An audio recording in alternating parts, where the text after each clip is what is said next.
you tired of small talk? Me too. How do we channel spirit messages? What can angels and demons teach us? What's quantum leaping? How do we shift timelines? Who are the star seeds among us? Are dragons real? Big Souls brings big ideas down to earth. Let's plant some abundant seeds into the garden of your mind. Join the big talk. Welcome to Big Souls, Big Ideas, a podcast that replaces the small talk with big talk, and every episode brings you a big topic to explore. Today we're going to be talking about burnout, the fire that burns your soul and slowly corrupts your way of operating, because it's designed to make you stop and rethink your life. And I've got an amazing guest with us, an actual burnoutologist. Hopefully I pronounced that right. Welcome to Kelly Swingler, who's going to guide us as to how we can recover from burnout. Welcome, Hi, Kelly. Stella. Hi, everybody. Stella, thank you so much for having me. And I loved that little intro video. Wonderful. Wonderful. Great to hear it. I'm curious, were you always on the path towards mental health exploration and psychology, or was that out of necessity? Yeah, I think necessity, and I suppose now it's one of those things. We could talk about it quite a lot, can't we? But I think I would definitely say, like, now it's my mission, calling, if you want to kind of call it that. But yeah, that's where I'm at. So no, I was in-house HR for over 15 years. I left my corporate in-house career, so I had reached burnout. But I didn't leave for that reason. I think at the point that I left my burnout, or was kind of coming through my burnout, I was completing my executive coaching qualification. And I heard myself say for the very, very first time as part of that qualification, because when you're doing an exec coaching qualification, you need to get coached, right? If you're training in therapy, you need to experience therapy. And I heard myself say for the very, very first time that I wanted to start my business, which I thought was ludicrous, because I thought I was a corporate lifer, right? I was going to be corporate forever, and found myself say that I'd start my own business. And what I was initially drawn to was really just kind of helping organize it. So I'm a big believer that we can change the world of work. I wanted to, even within my HR career, I wanted to stop what I call this kind of Monday to Friday dying syndrome, and just get everybody to kind of, fall in love with their workplace and do things differently. And I had, I suppose, even within my internal career, I'd kind of grown this bit of a reputation of being a bit of a rebel and a bit of a rule breaker. I had scrapped annual performance appraisals back in 2008. I was looking, very kind of focused on individualization in the workplace. So really creating places of work that embraces individuals, and how we can all, everybody talks about it now, don't they? It's kind of bringing your best self to work, being your true self. And I kind of started that back in kind of 2002, scrapped performance appraisals in 2008. I was burning handbooks. I was uncomplicating policies and all of those things. And initially when I started my consultancy, that's what we were doing. My whole mission was about changing the world of work, really creating kind of people first workplaces that people would love. And I didn't really even give my burnout a second thought. I just kind of thought, okay, this is where I'm at. I knew something needed to change. I knew I needed to get much more aligned with my values again. And as a result of that, I did leave to start my own company. But it was actually I received a phone call not long after starting my business, really, to tell me that my replacement had died whilst away on a leadership residential. And I then received a phone call a couple of days after that to tell me that I hadn't become the first HRD to become seriously ill in this organisation. And we started to talk about it, because I think for lots of us, actually, if we work in corporate, if we work in any kind of organisation, right, if people leave under a cloud or under a bit of an agreement, or, I call it the kind of Harry Potter syndrome, right? They become like they who shall not be named ever again. They kind of become a bit Voldemort-y. We don't talk about them. We pretend they never existed. They just exit, never to be seen or heard again. And I knew that a number of HR directors had been leaving at quite a quick rate within this organisation, but I could never get to the bottom of why whilst I was there. And so when I'd received these kind of 2 phone calls in 48 hours, just kind of really threw me. And I contacted actually the CIPD, so the Chartered Institute of Personnel and Development, who are the awarding body, really one of the leading awarding bodies for HR in the world, to say, what are you doing to help HR? And they said nothing. Contact your EAP, your employee assistance provider. I just thought, like, this is not good enough. If this is where I'd got to, if this is where others had got to, my replacement had done, like, what's happening? And it was that really started my journey. I never imagined that it would just be, specifically on the burnout stuff, but I wanted to understand what was causing this level of stress. So I in addition to lots of other kind of qualifications that I had, I started to study things like psychotherapy. I studied and qualified as a psychotherapist, as a hypnotherapist. I was doing all sorts around neuroscience. I was getting more in depth in terms of yoga and breath work and emotional intelligence and really everything, right? If our brain is out of kilter, if we start to lose who we are, I call it kind of minding the gap. So the gap, kind of losing ourselves. And then, I think when we do that in any point of our life, right, when we lose ourselves, the bigger the gap there is for burnout to fill. But also looking at kind of what some of that misalignment is, what's causing some of those issues, but not just what's happening mentally to our, in terms of our brains, but what's happening emotionally, physically, all of those types of things, really, and trying to join the dots between stress in our body and our breathing, and just became fixated by it at that point. But interestingly, then burned out for a second time. And whilst my first burnout had made me really seriously ill, my second did nearly kill me. And I think it was at that point, I suppose, if you like, that kind of had this light bulb moment that turned on, right? Knowing all of this stuff and having studied and got the qualifications, knowing it and actually living it were 2 completely different things. And I recognized at that point that if I really wanted to start to make the change, I had to start living in a very, very different way to stop burnout impacting me and or anybody else, so that I wouldn't get to burnout number 3. Yeah, and it sounds like a very much guided journey. It's like you were given the research, the tools beforehand, so that when that moment of burnout happened, you would be able to use all the resources and tools. And I can absolutely relate to your story of that Harry Potter theme of the Voldemort, because I became that person. I wondered, why were people leaving out of the blue, people that were very much aligned with the company at different settings. And then when it hits you, you don't think like a normal person anymore, because you realize my life is at stake here. Like the work, the emails, the projects, they don't matter as much as one's human life. And when that happens to you and you have to deal with it on your own, because you need to reevaluate your own life choices and why have you allowed yourself to increase that gap. And the longer that gap is, the bigger that gap is, the longer the recovery period as well. Yeah, totally. And I think I've been very fortunate to be given the resources as well in different ways. But I found, that bridge, maybe I had to rebuild some of it on my own, but some of the bridge was still there. So I could take those steps back to myself. And now I understand as well, like you said, why certain people had to quit the race out of the blue. And it's not a sign of weakness. I think a lot of people might label those people as cowards or like, so you give up, you don't want to bring that change. But actually, no, these are people that are guided to bring change in their own way, to pave their own path and create those pathways for others that are experiencing, whether it's burnout, whether it's depression, anxiety. There's so many things that we're yet to understand. And the nervous system is crucial, understanding how our nervous system operates. And for anyone that's listening, what would you say is actually burnout? What are some of the warning symptoms, or what's the actual experience of you waking up one day and realizing, oh, I think this might just be burnout? Yes, and this is a huge question, right? We could talk about this just for an hour on itself.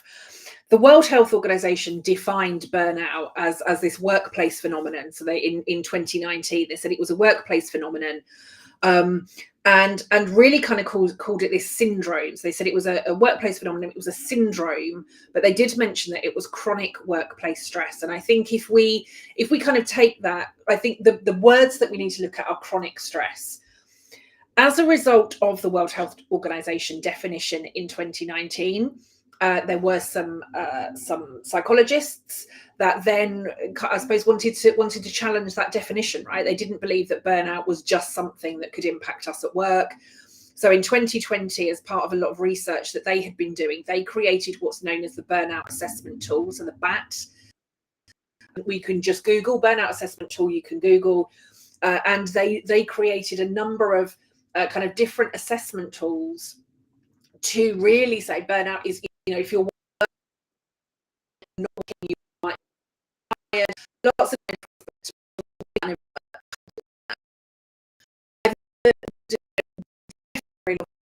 I think we really have been going on for a really long period of time. That's what we need to consider, right? High stress over a long period of time. The signs, although they can vary for everybody and they can take a long time, I think what's very, very common with burnout, it can take years sometimes to get to the point of burnout.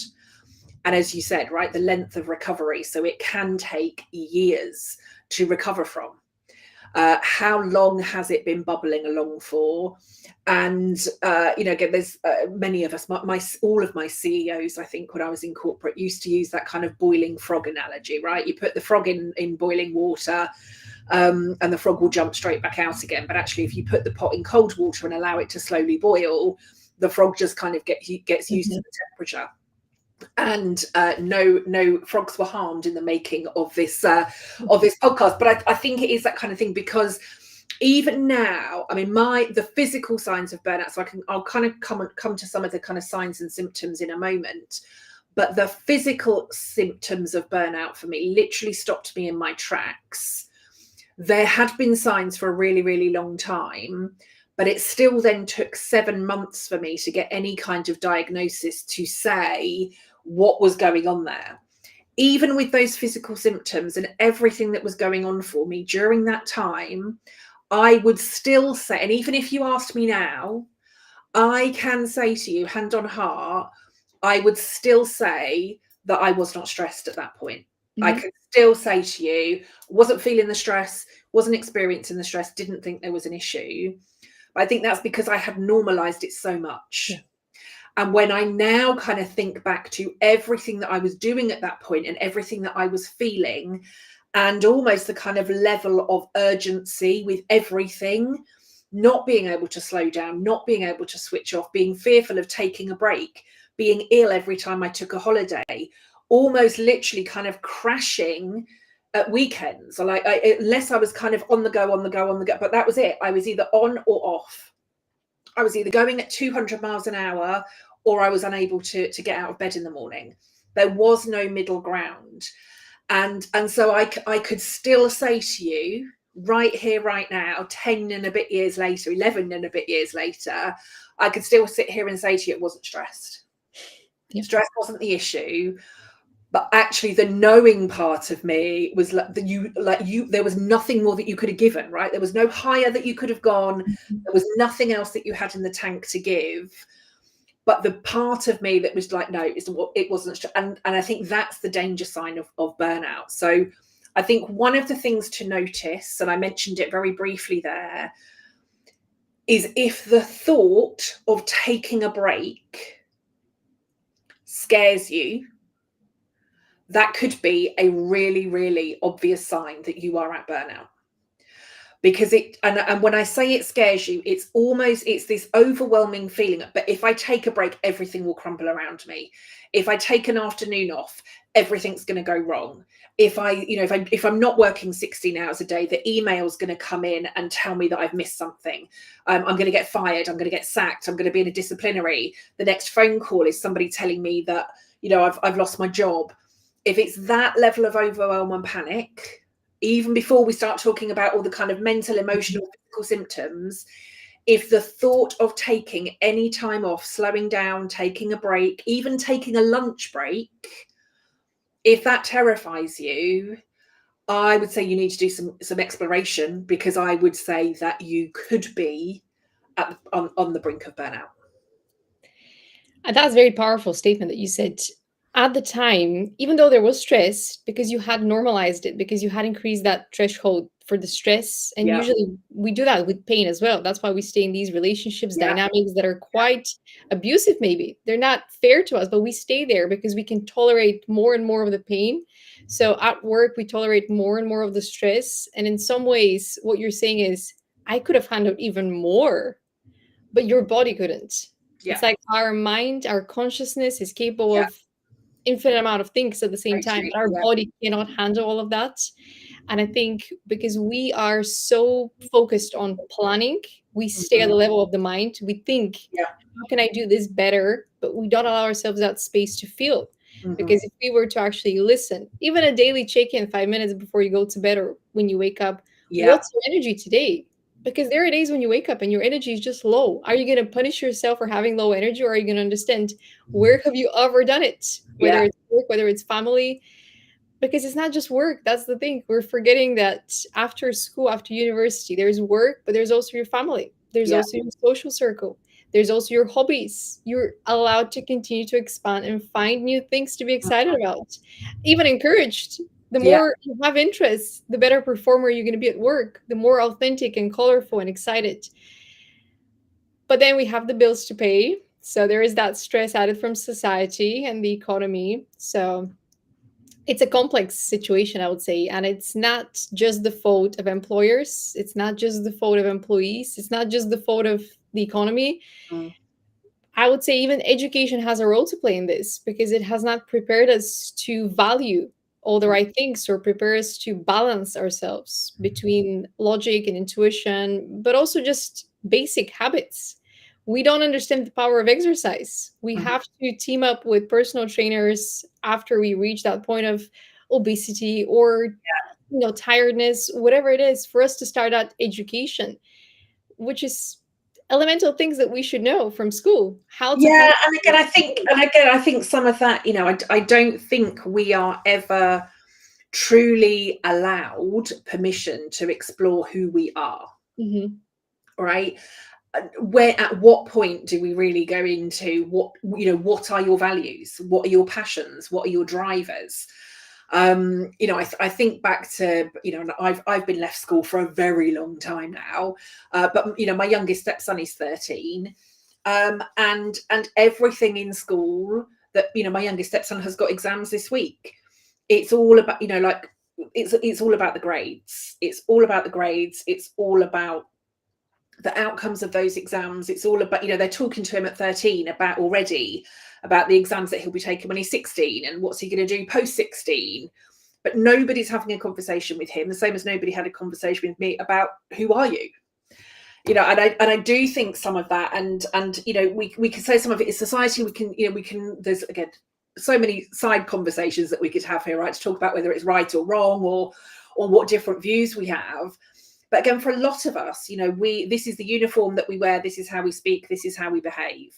That's our education. If we go on to university, there's that expectation of the groups and clubs that we'll be in, of what we're supposed to dress like, speak like, act like. We then get, but we have to be on board, right? And lots of us are, whether we're kind of signing charters or agreements or whatever at schools to say, I will behave this way. We do it at university. We go into the workplace and we're told this is how you must behave. These are the values. These are the organization values. And I think for a lot of us, as we kind of start talking about burnout, it is because we've lost that part of ourselves, right? We get to that point of like, are these actually my values?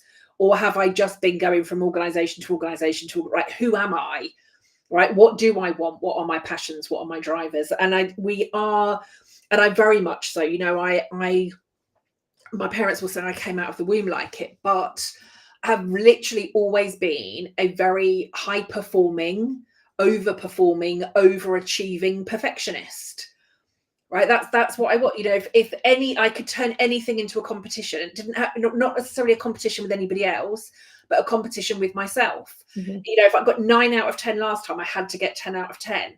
If I'd done something in 10 minutes, I wanted to do it in 9 minutes. If I if I'd got an A, I wanted to get an A star. If I did this or did that, if I, had it, I don't know, got a promotion in 6 months, the next one I wanted to be in 5 months. If I'd earned £10,000 with my last promotion, I wanted to get 20,000 with my next one.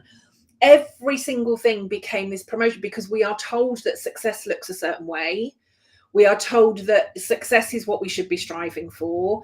We are told that we will find our happy when we've got success, right? When we've got the sports cars and the 7-seater and the big house and the expensive shoes and designer clothes and all the jewelry and all the bling and all of that kind of stuff. We're told all of that stuff will make us happy. And actually, I remember, and I talk about this quite a lot. I mentioned it in my book as well, but there was one in the run up to my burnout. I was working in London at this organisation. I was on my way to Westminster, to the Houses of Parliament, for a round table discussion with some MPs, some very different people from the government and a number of different organisations, to talk about the youth that were coming into the workplace and how we could be helping them more, supporting them more, what apprenticeships could look like, all of this stuff. And I can remember going around, I don't know what triggered it, but I remember going around on the tube from my offices round to Westminster and just looking at all of these people that seemingly looked quite happy. And there's me in my, kind of bespoke suit and all of this jewelry and all of this bling and my expensive handbag and my expensive shoes and all of this stuff. And I kind of totaled up, if you like, how much stuff, right? How much was I worth as I sat on the tube on this particular day, just with what I was wearing? And I remember thinking, not one of those things has made me happy. Like, not one of them. And yet I was told once I'd got to that salary threshold, right, 6 figures, I'd be happy. This is all the stuff that would be happening. And I wasn't. And I was exhausted. And I was, having to push through every day and, paint a smile on my face. And, my hair was pristine. My makeup was pristine. My outfits were pristine. Because as long as I looked flawless, I was fine. It was that thing. As long as I looked flawless, everything would be fine. And again, we talk from lots of different angles about kind of masking. We mentioned just before we came on air, right, I was at a conference in Texas a couple of weeks ago, and I'd gone with 3 women, 2 of which I'd not spent any more than an hour with, right? And there's 4 women in a house. We've kind of, had a few chats, but we'd never spent more than an hour together, all of us, ever. And so there was a bit like, oh, what's it going to be like? And how are we going to be getting on? And I just sent a message a couple of days before we go to say, right, this is what I might need whilst we're away. This is what I might need in terms of my own space. And we all, everybody in the group was saying, like, oh my God, yeah, this is what I'll need. This is what I'll need. And I think probably for the first time in my life, I spent an entire week with 4 women, 4 of us in total. Not one of us had to mask. Not one of us had to think that we needed to look or act or be or feel or eat or drink or do whatever. None of us to do it with any expectation as to what anyone might think of us. There was no thoughts or anything. Every single one of us was able to be ourselves. No judgment, no masking, no anything. And I cannot remember where I have spent, in effect, a week with a complete group of strangers ever, or a week with anybody ever, and just literally be able to just be totally 100% myself and see everybody else be able to do the same thing. It's the liberation of, finally allowing your authentic self to just be there, for you to just exist.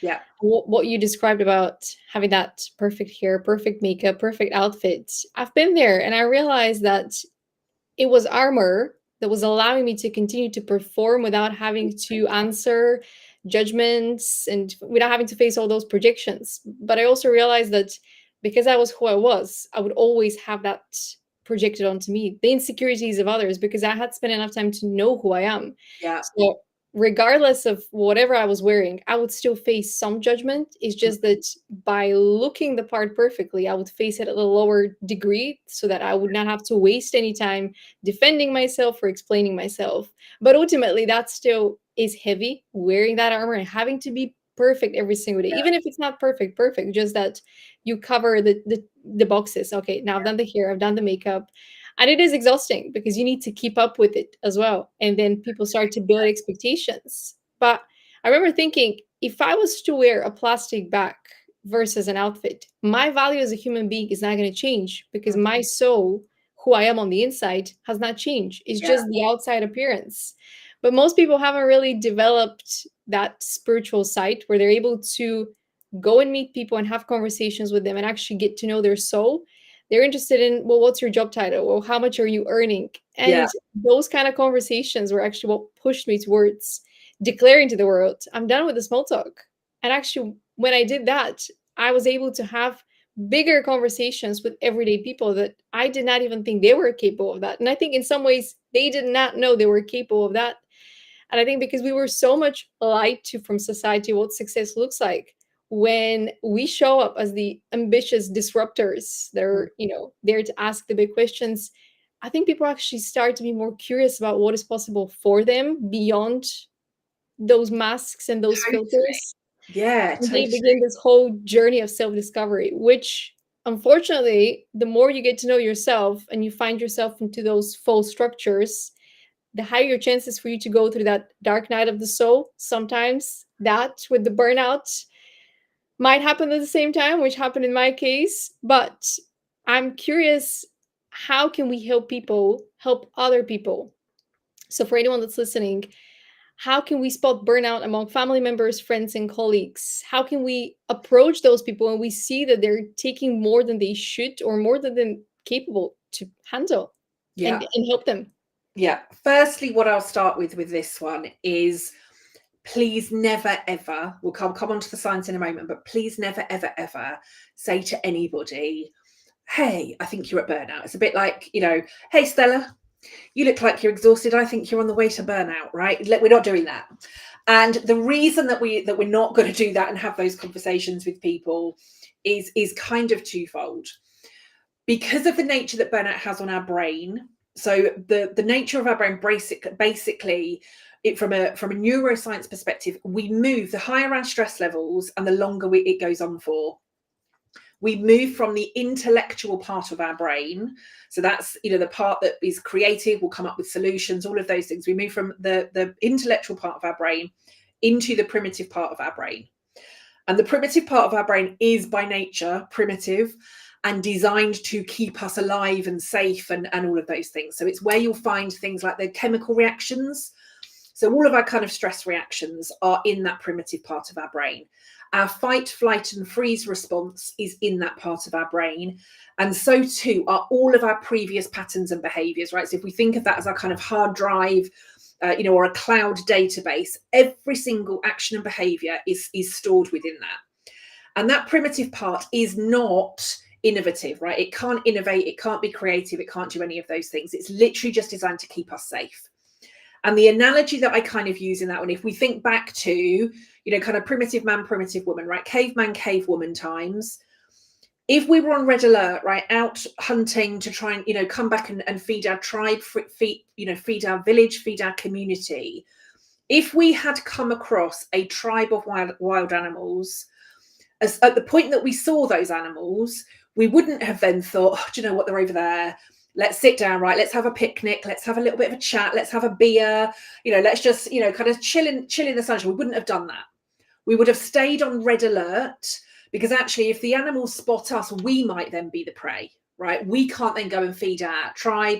We can't feed our community. We can't feed our village. When we're on that level of red alert, always on the lookout, we're constantly looking for danger. Yeah. Always on the lookout for danger. And that part of our brain keeps us switched on. And it keeps us alert and it keeps us moving. And that's really what happens to us during burnout. Lots of us, right, we think what we need to do and what we can see in others. I can see that Stella is working too hard. But if I say to Stella, you're pushing too much, I'm really worried that you're at risk of burnout. Firstly, that inbuilt primitive brain of Stella think, oh my God, right, Kelly's noticed that there's an issue with me.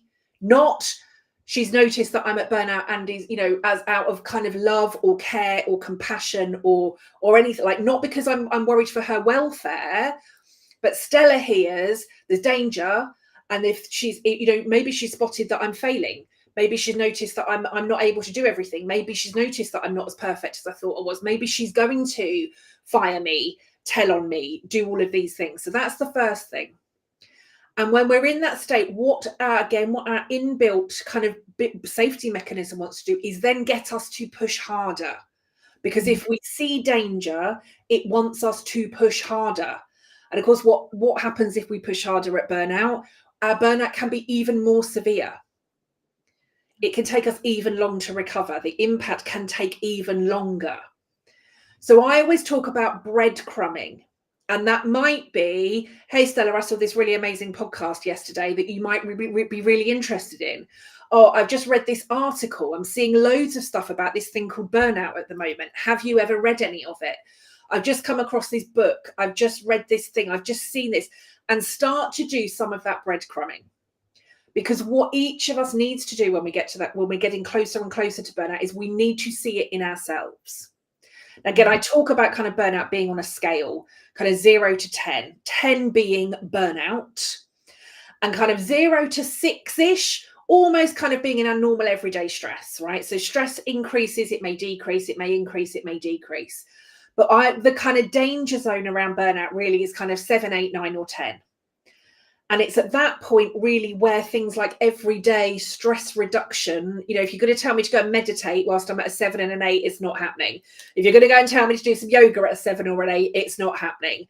But actually yoga, meditation, journaling, going for a run, going for a walk, getting more sleep, having a bath, all of those things that we talk about from self-care on the kind of 0 to 6 scale, yes, they're going to help to reduce my stress levels. But as I get into the danger zone, all my brain is telling me to do is keep going. Because if I stop, the wild animals are going to eat me, right? I've got to stay on red alert. I've got to keep moving. I've got to stay safe. I've got to stay alive. So we need to breadcrumb. And as I then start to join all of those breadcrumbs up together and I look at these 10 articles, or I see this conversation, or I see this talk, or I hear that thing, I think, oh, that's how I'm feeling. And then I can start to go to do something about it. So if you are worried that anybody you know, love, work with, whatever is at burnout, please breadcrumbing. Because you will likely trigger them to work even harder. You will kind of, you know, kickstart that chain of kind of movement if you say, because they will hear I'm in danger and push even harder. So the signs again might be overworking, but not necessarily just a couple of extra hours a day. I'm almost kind of talking about it like work becomes an addiction. So again, it's not safe for me to have a break. It's not safe for me to stop working. It's not safe for me to not think about work. It's not safe for me to, you know, be having dinner if I'm not checking my emails. It's not safe for me to switch off at a weekend if I'm not working or thinking about work or creating. It is almost that addictive level of work. As a result of that, there will be withdrawal from other activities in other areas of life. And maybe that's withdrawal from relationships, maybe withdrawal from friendships, hobbies, all of the things really that you used to do and love, but you stop doing all of them because every single thing becomes fixated on work. Now, of course, if you're not working, and as I said at the beginning, burnout doesn't just have to be work related.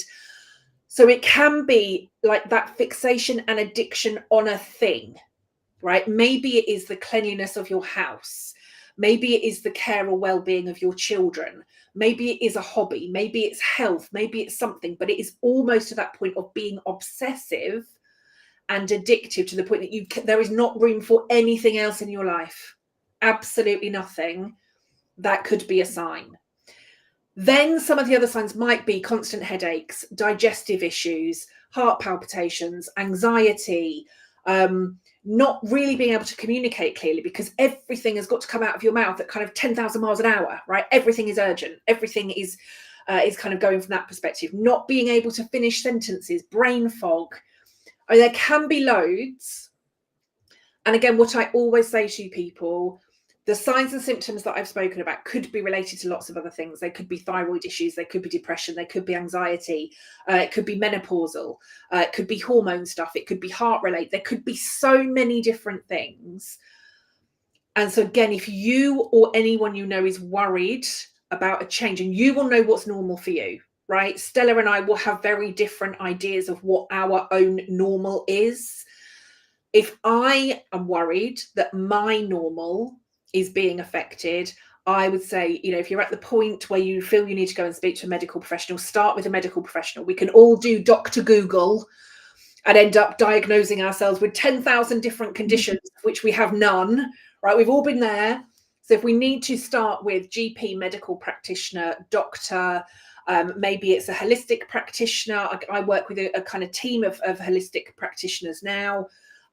So really understanding what professionals you might need to speak to. And again, it might be a coach, it might be a therapist, it might be, you know, talking therapy, it might be physical therapy, something like that. But you will know your normal. And again, if you're spotting it in other people, if I know what Stella is like on a day-to-day basis, and I begin to recognize that Stella's behavior is completely different from her normal, again, maybe there is some breadcrumbing. Or maybe I want to speak to one of her family or friends or somebody to say, you know, have you noticed anything different about Stella lately? And again, then maybe we can all start to do a little bit of breadcrumbing, but not to the point of like Stella, everything that Stella is receiving from every single person that she knows is all burnout related. Because then she's going to hear, oh my God, everybody thinks I'm failing. And this is not what we want to happen. I need to work harder. Yeah. And then that's not gonna do anybody any good.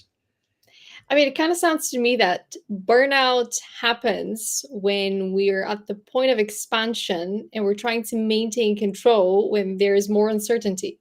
Because when we're growing as individuals, when we're expanding, especially when we have that career breakthrough, career path, we're gaining experience every single day that we're showing up. So inevitably, there's going to be some uncertainty. What's next in my career? What's next in my relationship? What's next in my friendships? We're constantly evolving. And I think when we get used to that comfort zone of having control and knowing exactly where everything goes and what the roles of everybody are, when they start to change, we're trying to maintain that sense of control and clarity. So we're working even harder to maintain that structure, but we're saying yes to more responsibility. So this balancing act that inevitably is doomed to, you know, collapse, because we're not meant to handle all of it. We're not meant to carry all of it. We're meant to experience all of it and go through it. But if we go back to the stuff metaphor, none of it belongs to us. We're just wearing things, we're just consuming things, we're using them, but they don't belong to us. What belongs to us is our inner world and those connections that we have built with people. These are the things that remain long after the stuff and items are gone. But I like your approach. And I think the way that you've described it, there are two different approaches within that one. The first one is you becoming kind of the coach, wearing that coach hat when you say, hey, I've noticed this podcast, this book. Would you like to, you know, I thought you might enjoy it.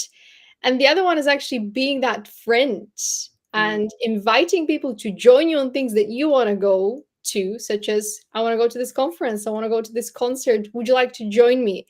Which has the possibility of both giving something to this person to not think about work, to give them something to think about, a different expansion of their inner world, but also to bond with them on a deeper level, because I think we've forgotten how to make friends and how to open up to people. And yeah, absolutely. Yeah. And again, I think yes. And again, I would say, depending on how close somebody is to that scale, if I'm kind of 8, 9, or 10, again, what might happen is I might say yes, because actually it sounds really brilliant. But then a couple of days before the concert or the day of the concert, all I can think about is work. And actually, if I come to the concert with you, I'm not working. I'm failing, so I won't be working. And it could be on a Friday night, a Saturday night, a Sunday night. But again, all I'm thinking about is work. And then there might be the added stress or pressure of, actually, do I let Stella down, or do I go, or do I make up an excuse? And then it can add to that. What can I tell? I need to tell her I've got a stomach ache. I need to tell her I've got a headache. I need to tell her there's something wrong with me. I need to think of an excuse. I've got to do it, but then I don't want to let her down. She was really kind. And then we can almost end up in that kind of battle again. And so again, I think if we're doing that, I think what we can do, if we want to be the friend in that situation, it could just be, hey, Kelly, really looking forward to seeing you tonight. Do you still want to come? Right? That could be the first thing, because that might give me a get out. Or it might allow me to say, actually, I'm really looking forward to, but I'm really worried that these things might not happen. Rather than you just assuming that I'm going to meet you where I'm going to meet you at 7:00 and me rocking up, wearing my best outfit and being like, hey, because again, I can paint all of that stuff on. But inside, I might be really worried that in being with you, I'm not working. And so again, I think we just need to be aware of those things that might be going on mentally for people as they get nearer to burnout. Great point. And the more you were talking about it, the more I could see myself in that scenario, because I've said no to a lot of invitations at the time, different reasons, but I think they all had to do with maybe work, but sometimes I think taking a break from work and taking a break from wearing those masks, because once again, society has conditioned us to mask our feelings, our true feelings, our honesty, and burnout is impacting society, which is kind of my next point. But I wanted to bring one more symptom that I ignored and maybe I shouldn't have. It was losing weight, and losing weight really fast. Like, you're becoming a lesser version of yourself, almost visually speaking. And I know some people are on the other side of the spectrum. I was When I'm stressed- completely on the other side. Yeah. I ballooned and continued to balloon for like 10 years. I think knowing what you do when you're stressed is going to help you realize where you are on that scale, because when I'm stressed, I don't eat as much, whereas when I'm happy, I can enjoy the food. I'm going back to cooking, I'm experimenting in the kitchen. So when I go into that 6, 7, 8 zone, I kind of retreat from the kitchen and I think I don't have the appetite. I'm okay, I can skip that meal. And that is when I notice, oh, I can see the symptoms now. I can name them. I know what's happening, or I know what paths I've been taking. So that might be helpful to someone who's wondering, am I actually towards that 10-10-10 zone? Yeah, and it can be, and for me again, mine played out again with, I'm just going to say digestion, full stop. So when the kind of physical symptoms started to take hold of me, I was passing out from the pain was so bad. And I had that for 7 months, and then I had to have 2 operations in 48 hours because of what was happening to my body. And I would still say I'm not stressed. I was working from my hospital bed even when I had all of this stuff going on. But a lot of it for me, like, I started to develop a lot of food intolerances and allergies, like food, and even like I'm working with a naturopath at the moment, 11 and a half years later, to rebuild my gut health and gut digestion, because my gut is still in like stress mode, like the level of inflammation and stress and like total ick that my gut has been in for 11 and a half, for 11 and a half years, and probably longer, because it was 11 and a half years since the physical symptoms started to take place. We could be talking 20 years of and again, like, how does your body react to these things? Like, for me, it was just like, and I talked about ballooning, but it was almost like my digestion literally shut down. So I wasn't hungry, but what I then was eating was impacting me and causing me to balloon or be in agony or pain. And like, my gut has been almost fighting every single bit of food ever since then. And that's had an impact on my immune system. I now live with like 3 lifelong health conditions as a result of the physical stress that was going on within my body. So again, this can play out for I know others that have, that are very similar to me. I know some people that are very similar to what you've experienced. So again, it can be very different. So I would just say digestion. And if you notice that things like, your hunger, your digestion issues, if those things start to, again, what's normal for you, speak to somebody, speak to a professional if you need any of that help. Yeah. And slow down. First step, just slow down. It's okay to befriend yourself. It's okay to spend some time with yourself. If anything, your body is waiting for you to pay attention to it, because it's trying to communicate with you. And sometimes our body is going to start punching us from within so that it can get our attention. Absolutely. And again, I do think that's kind of what, I think the mental and emotional symptoms had been there for me for a really long time. But again, I think I was that frog in the pot, right? The water was just getting a little bit hotter, and I thought, well, I'm in a higher position. I'm being paid more money. I've got more responsibility, right? I've just got to keep playing the game. And I think as those physical symptoms really started to take hold, it was my body literally punching me from the inside to say, right, we've been giving you all of these signs for years now. You're ignoring them. Let's see if you can ignore this. And I still did, right? I still did for 7 months. I was passing out from pain. Being admitted to hospital, being taken to A&E, having all of these struggles, and I still did not stop or slow down, because that's when my brain was in that, kind of constant fight or flight. Stopping was not an option I didn't even think it was a possibility. I didn't even think it was what I needed. I just needed to keep going. That's all I knew. When I had my burnout officially, I had a negotiation series of days with myself. And I was like, I can handle it. Just a few more days, a few more weeks, a few more months at max, because I was just, developing a vision for a project. I was very excited about it. At the same time, I could feel the calling from within. You need to transition to your own journey, because we need you now to focus on what you need to bring, all these conversations that you need to channel into the world. And I was negotiating with myself.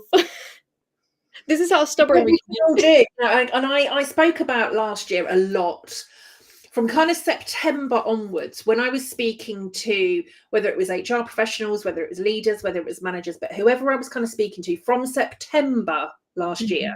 So September to the end of the year, September to Christmas, we're talking 3 months. Yeah.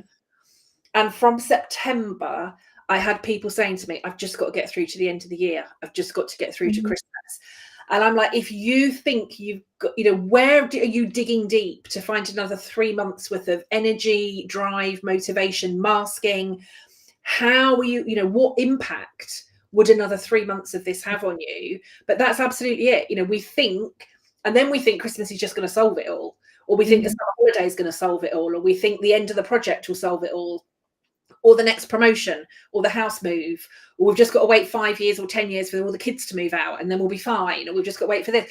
And we're always kind of looking at that thing. And, this is where we do really need to learn to be in the now, right? What do I need now? Actually, now I need to, finish this conversation and go sit down for an hour, or I need to finish this conversation, then I need to go for a walk, or I need to finish this conversation, then I just need to sit quietly for 10 minutes. Rather than always thinking, where am I going to be 3 months from now, or 6 months from now, or 9 months from now? We have to, and we talk about it as mindfulness, but I think just being present, right? What do I need right here, right now? If we learn to answer that, that's where we can start to make some huge changes. And stop going against our own nature, because I knew exactly what I needed to do. And it was months before that burnout. I just did not like what I needed to do, because the guidance was, it's time for you to let go of this role so that you can join something else. But that hadn't materialized at that time. So I thought, this is crazy. Like, why would I ever want to? And then you start to argue with your intuition, right? Well, my intuition must be wrong, right? My intuition, like, clearly I don't know what's going on now. That voice was getting louder and louder and louder. And I think that the day of the burnout, which has never happened to me ever again, I hope it never happens ever again, but I could not even open the laptop. It was like, if I had some sort of cable attached to me, like in the Matrix, that cable was just taken when I was sleeping. And I could not understand, but I was not the same person anymore overnight. The old me was gone overnight. I couldn't lift a glass of water. I just could not lift a glass of water. And if I get to the point that I can still, and again, I've got 43 years really of overworking, high achieving, high performing, all of that stuff, right? I'm still unlearning some of these things. I'm still unlearning quite a lot of these things. But if I have a day now where a glass of water feels too heavy, or I can't even pick up a glass, you're way off track, right? We've got to change something, shift something, do something. Because I do think that is, like, that now is my ultimate, I'm going to say, like, my biggest fear of still going into that, kind of burnout 3.0. I know I will never get there, but I will still sometimes ignore all of the signs, because I will still sometimes think, I've just got to keep going until the weekend. I've just got to keep going until 6 o'clock. I've just got to keep, and I don't always spot that. But if I go to have a drink and that glass feels too heavy, right, okay, now we need to change it. Now we need to change it. Now is the time. Now is the time. I'd love to hear more about the antidote to burnout, but before, can we take maybe a minute to talk about, is burnout experienced differently to neurotypicals and neurodivergents? So the people that are more comfortable with their logical mind, and people that are more into the intuitive way of operating, because I think that conversation is becoming a little bit more popular. And I think burnout for neurodivergent people is even more complicated, because they experience social anxiety precisely because they have to mask aspects of themselves that society had rejected a long time ago. Yeah, I mean, there's so much around this, and there needs to be more ongoing research and studies into this for sure. I think neurodiverse people, for some people, there hasn't been any obvious neurodiversity until they have reached burnout. And burnout can then cause neurodiversity to occur, right? So it could be things like ADHD, ADD, OCD. It could be, for me, it's bipolar. There could be some of those things. Of course, we can't 100% say, I cannot say, neither will any medical professional. Nobody can say to me whether bipolar may have been present in me prior to my second burnout. That's kind of an unanswered. So if I look at myself as an example, did I get to burnout because I was already living with bipolar but didn't know, and then was masking even more to get me to that point? Or did the burnout create that kind of like real kind of episode to then create the bipolar? Nobody can give me a yes or no answer. And if we look at things like ADHD, ADD, OCD, other kind of neurodiverse living, neurodiverse challenges, we cannot say 100% whether neurodiversity was present that caused the burnout, or whether the burnout then caused the neurodiversity. But I think the point that you've made there, Stella, yes, if any of us are masking for any reason, this may not necessarily around neurodiversity. It could be around confidence. It could be self-esteem. It could be self-worth. It could be our body image, how we see ourselves, how we think about ourselves. It could be fear. It could be imposter syndrome. It could be masking all sorts of things, abuse, violence, trauma.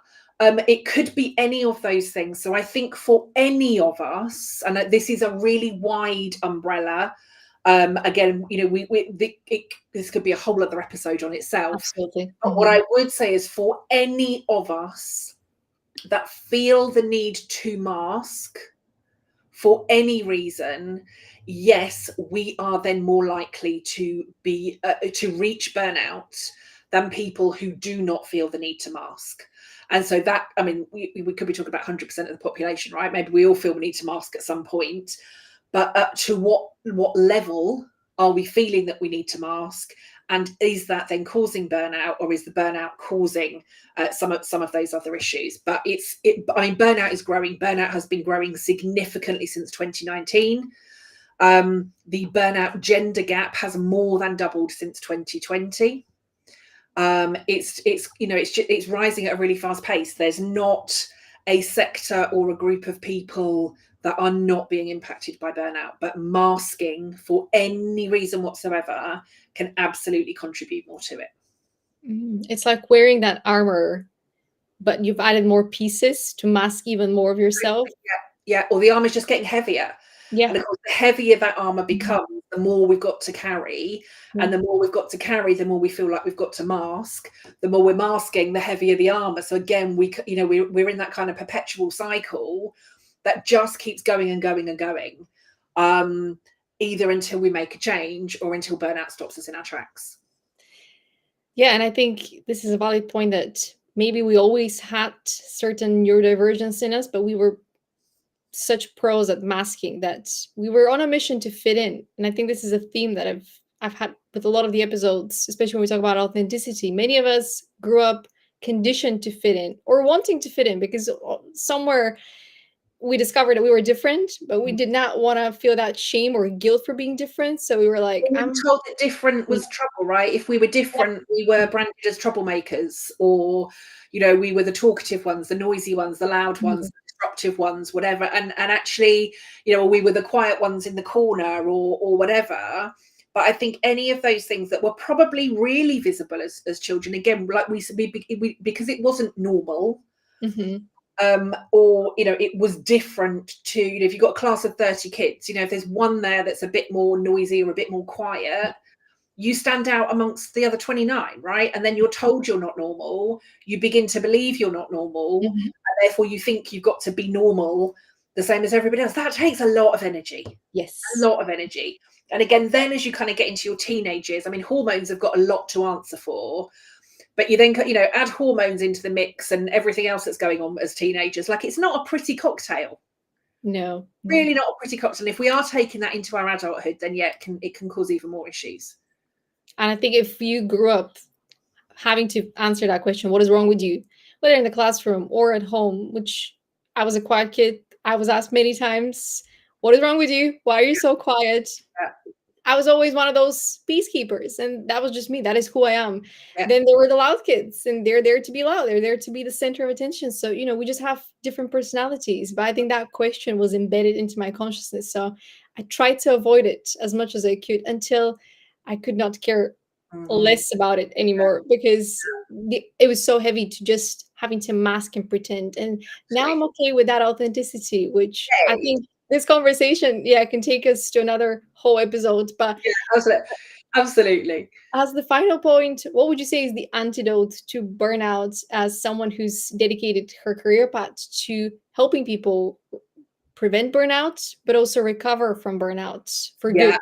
Yeah, I think the first step has to be, we've spoken about this already in today's episode, but the first step for me has to be getting clear or starting that journey on who are you. Simon Sinek start with why. I want you to start with who, right? Who am I? Who am I not? What are my values? What are my drivers? How do I begin to close that gap again, right? How do I get really, really clear on who I am? Because I think in the lead up to burnout, we again, like we've said, there can be a lot of masking going on. In order to recover from burnout, we need to get clear on who we are, because otherwise we're just going to keep repeating that cycle. And this can be the most difficult, because some people want, I really talk about three things. Get really clear on who you are. Once you know who you are, and this can be an onward journey, right? I've been doing this work now for over 11 and a half years. If I talk, go back to kind of right at the beginning of my career, I've probably been at 43 years, right? Who am I? It's probably a 43 years to get me to this point, and I'm still learning, but I'm getting more clarity on it every single day. So who am I? Once I know who I am, it's easier for me to put boundaries in place. So I no longer have to do the people pleasing. I don't care if I upset you, if I'm living to my boundaries. And I'm not saying that to be, selfish in any way, but actually, is it worth me jeopardizing my boundaries and my values in order to please you? Probably not. So who am I? That makes those boundaries much clearer. And once I've got those boundaries, then it has to come down to protecting my time. So around that kind of self-care, I know how much time I need on a daily, weekly, hourly, monthly, and annual basis to allow me to stay, if you like, happy, healthy, and high performing. That doesn't mean that I'm not talking toxic positivity. I'm not talking, I have to wake up every day and be like, oh, today's wonderful. I can think that, but I still have bad days. But what's the impact that they have on me? I know what my self-care is. So I believe the antidote is getting clear on who we are. Because again, regardless of whether it's work-related, not work-related, toxic workplaces are still the number one cause. Excuse me. But again, with all of the work that I've done on this, I know I stayed in a toxic workplace because I had began to walk away from who I was. I'd already lost a large part of myself.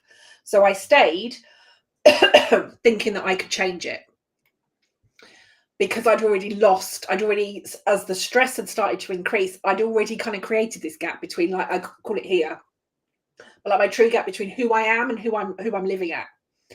And this gap had gotten so wide, I didn't recognize myself. So I stayed in the toxic workplace.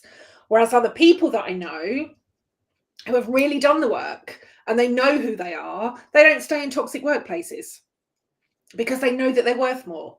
So there is this combination. Sorry. So I'm getting really passionate about it now. And it's all kind of coming into my throat. It's like, you're speaking truth right now. This is the throat chakra. Just getting very plugged in. But it is that, right? So when we know who we are, that's how we can start to make a difference. So Simon Sinek says start with why. Mm-hmm. Kelly Swingler says start with who, right? Who are you? That has to be the starting point. I love that. And if that is not on your website, it should totally be a slogan on your website, because it's true. Like, our identity comes before the why. And I think when we know our why and our who, we can interlink them in a way that is more impactful. And I think what's really helped me was getting disconnected from a title and not envisioning my success attached to a Yeah, title, but yeah, rather what's the impact that I want to make into the world. So I want to create a more authentic, collaborative world, but that doesn't mean that I'm attached to just being a storyteller or a marketing officer or even a teacher, because those titles are going to change. You don't know where you're needed in society. Sometimes you're needed in a community where you did not even think you're going to end up, but that's where the people are ready to receive your guidance, receive your messages, your healing energy, and yeah. your inspiration, your motivation, because our experience is the basis for our teaching. And there's a teacher in all of us, there is a leader in all of us as well. And when we unlock that knowing of who we are and what's our why, we get to integrate both the teacher and the leader. Absolutely. It's like, as we started saying, right, I started my career in HR because I genuinely wanted to stop this Monday to Friday dying syndrome that everybody else went into. If you had said to me 25 years later that would be working from a burnout perspective, I'd be like, you're crazy, right? I'm a corporate lifer. What it means is, paying people fairly. It means, creating all this stuff. But actually, I'm still creating a very different place of work. I'm still working with, organizations of very different sizes and lots of different people. I'm still talking about toxicity in the workplace. I'm still talking about what needs to change. But actually, what was a kind of real eye opener for me was recognizing that I'm still stopping the Monday to Friday dying. I'm just doing it from a very different angle, in a very different way, focusing on the people and the workplace, not just on policies and processes. I think anyone that goes into HR is passionate about people, and you've preserved that passion for helping people and humanity with this calling to dedicate your career to burnout. So I have truly enjoyed our conversation. And thank you so much for having me. Thank you for sharing your journey with us. And thank you for dedicating yourself on this path, because it's not an easy path. I think when you're speaking about wanting to help people unlock more of their potential and helping them live healthier, sometimes there is that triggering. What are you saying, that I'm not living healthy? What are you saying, that I can't handle this? It's, yeah, being a way shower has its challenges, but Absolutely. Yeah, for sure. But no, I really enjoyed it. Thank you very much for the invitation. Thank you, Kelly. And I look forward to reading and following your journey and kind of getting to discover what new grounds you bring us to as part of your research, because I think you're on the right path to showing us something that we've not actually understood just yet about our human nature. It's all part of the evolutionary process. But he's hoping, right? He's hoping. Yeah, absolutely. Thank you for being a light in the world. And thank you for